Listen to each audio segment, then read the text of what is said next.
ពីការជ្រើសប្រភេទដំណាំដែលយើងគ្រោងយកមកដាំ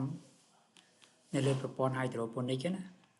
ចឹងដំបូងយើងចូលទៅកាន់ main page មកហើយយើងយក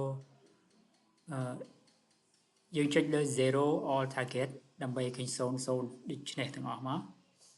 បន្តមកទៀតយើងចូលទៅ select from